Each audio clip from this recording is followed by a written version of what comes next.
Beautiful morning, everyone.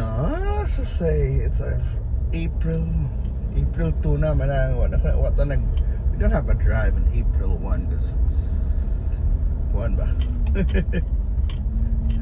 April Fool's Day. So, April Fool's Day jokes. So, but today, I guess we're gonna talk about again itong water crisis. So Cebu is gonna be, I would say we're on a water crisis now because there are some areas in Cebu that doesn't have water anymore. I mean, hindi na regular ang water ba. The water flow is not reliable anymore, and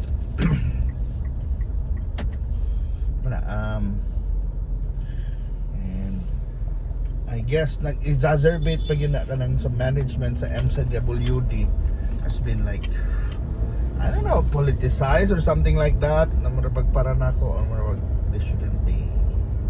May problema na usahay na kuan ba, it's still in a way it's a government managed. While it's nice na kanamang na government mo involved, but it's not sometimes the situation and there's no leadership, na vacuum, na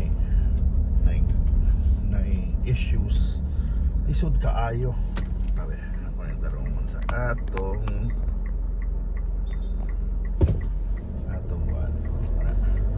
there's sort of like a leadership issue ba na si Mike Rama would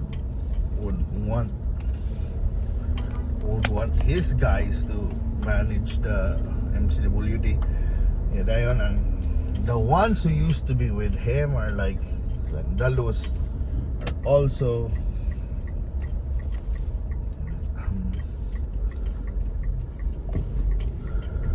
are stubborn. They didn't like give up. They won't relinquish their spots. So mauna wali ko kasabot ana usahay ba waya ninyong posisyon niya din, as if there's no crisis, diba? And maybe there's money in crisis. Mauna na akong worry ana mo na yung ginauna na because when there's a crisis there's also gonna be expenses for solutions. There's money in crisis. And I hope din na mo itumong. I really hope na that's not the intentions of these leaders, diba? Kaya kakaluoy na to.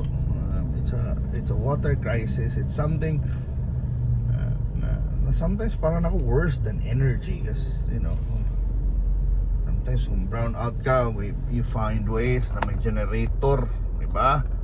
O na may generator kung energy imong problema, o diba? People can make solutions, company. But if it's water ba, o diba? Di man pwede kuan lang sa man imong solution. Ano man tayo mga sapa, we don't have clean rivers. Just can't take a bath in the sea, o diba? Or you can drink the sea water. So mana ba, sometimes parang nakukuha na ba na it's not the time to play around, to play politics. O diba? Sometimes gali to unite na lang. Napay issues sila ang uban, na issues with the general manager kay siya nag-focus sa what you call non-revenue water. Non-revenue water is the water you lost, or kanang mga free water na imong ipanghatag, o the water lost from mga pipes kanang ba, and the free water na ihatag ninyo sa wherever kana magpadala mo for firefighting, for example. Ingana ba na it's the last COA report, 29% kuno ang non-revenue water sa MCWD, way above the 20% threshold. O diba? Matod ko sa ubnay anonymous, nakabasa ko na anonymous na empleyado ng reklamo about sa GM kay ngano naka-focus na kuno ana. O diba? Ay wa kuno nag-focus sa non-revenue water. O diba? Pero mga ilang excuse then was taas ang NRW because pandemic to, they have to bring water to some communities o mga to. Pero I don't know karon ba wala na fokusan ng non-revenue water kuno. And yeah, it brings losses, so di ba? bankrupt ng kuan, that to be sad. Mao lagi na idayon plus nga nag-focus kuno sa desalination ting new management. Yang ano kuno how come na naghanag desalination spots for na yung mga areas in Mambaling and Mandaue na why tubig nga naman dito tingin kuno ang plants. So mura pag yes, there's a lot to do. And karon last March 15 LUA, LW, water, anong utilities administration, local water, tingnan na, suspended the board of MCWD for 6 months for investigation plus malaki na kanina board mo ni ang kontra ni Mike Ramasad. And Mike Ramas, another shadow board, another board. Then ang LUA probably will have their own board. Sila sa kunay nag-manage sa tubig. Yeah. Hopefully this is not the case of in crisis there's money. Diba na magkuhan-kuhan man sa turf ba? Are they not resolving it na kinsa mo manage, diba? And lagi na, why some people would cling to power, diba? Unless they're dami ibang tao taas tanaw silang selva, unless they're super effective but they're solving kuhan yung politika lang sila. But we have a crisis. We don't need you don't need a power vacuum. We don't need na mag-away-away mo diha na it's a crisis. And then you have to have concrete solutions. Wala lisod sa naingana na level lagi wata kay bawsan. Sometimes you have a lot of possessions para in name, but I don't know. Kuha lang na ba? We want to see solutions. Muna init kayo. You can see how hot it is. It's April 2, 2024 and it's very hot. Sometimes ang heat index could reach in some parts of the country 50s. Imagine ang heat index mabutog 50. Super high fever na. Pag matay ang kuha na masyadong nga na ka-searing hot ba. And I think kuha na ba na it will really cause problems, diba? Somewhat ba exacerbate the water crisis. So because una ang init not only dries up our water sources but increases demand for water. Diba? O hawon ka, panington ka, kinang ka maligo. Diba? It's double whammy yun na it's hot, it's making the water crisis worse, diba? So ay kung nasa I can't tell people to say ay na mo inom tubig, ay mo kaligo. Pwede man tabo nga di ta maligo, pero ang problema init man kayo panington ta, diba? Daghan pa ron diha, daghan mag-workout. Saan man ninyo mag-workout? Padington, mag-ilis ka. Manglaba. Diba? We can say, we will tell people, let's be unhealthy for a while. Let's not drink enough water. Let's be unhygienic. Let's not work out. It will cause us to use more water. Di man sad pwede, diba?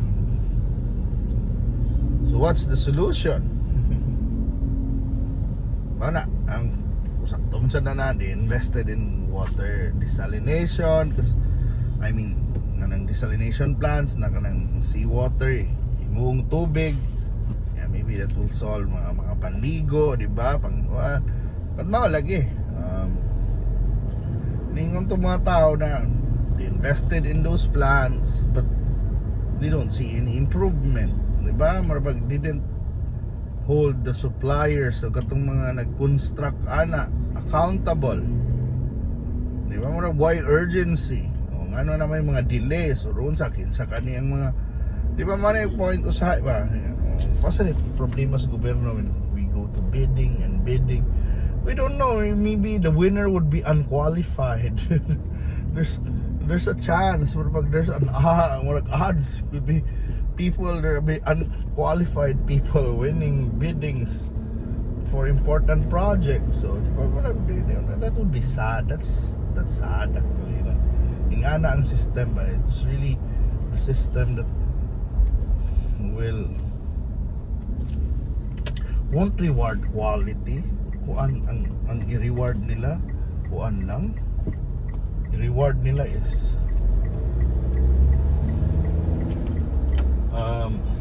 ano bang i-reward nila is cheap. We wanna be cheap. Sometimes the cheap ones are the worst ones. O, di ba? For example, we're talking about utilities, we're talking about machines.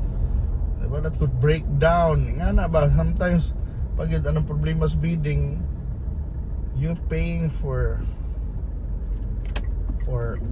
an item priced like let's say the Ferrari, but you're getting a multi-cab. And it happens a lot, diba mo na? It happens a lot. Okay, because may mga tagwan, it's part of the system, it's the fault of the system, because that system can be rigged. Diba? So di ko nga ma-fault of kuha na kawatan yun mo, di na tungod ka kawatan, because that's the system. Because sometimes the best sad won't deal with the government, diba? Sometimes they don't like dealing with the government. One tagang demand na yun, or maybe nga na, but secondly ka na usay dugay mo bayad, diba? Even if limpyo kaya itong kontrata ko, dugay mo bayad, kaya na ba? Not everyone can afford na kanang dugay kabayaran ba, diba? Diba ang uban are just focus on private sector, some of the best lahi sa gobyerno. So anyway, mao na itong kuanon, lamang panalo na tan stop nimo. So anyway, mao na sitwasyon, diba, na hopefully na ato nang magsulbad, magtinabangay ta, diba? So thank you so much for watching, guys. Now we're really hoping na kaning water crisis will be solved, but on yun na, on a challenge na. That's our prayer. Hopefully our leaders will be enlightened, will change their minds, and hopefully find ways good, because this is not the type of problem na pwede rin ni kuan-kuanon ba. We can't have band-aid solutions for this one, because these are real problems that affect people. Unlike roads, let's say kanang nga na ba na problem lang na corrupt about mga posting type, corrupt about small projects like basketball courts, don't really affect the whole community kani, everyone from kids to old ones to all professions to drivers kana man tanan. So hopefully we'll find solutions. If you have bright ideas, I guess let our leaders know. Bye.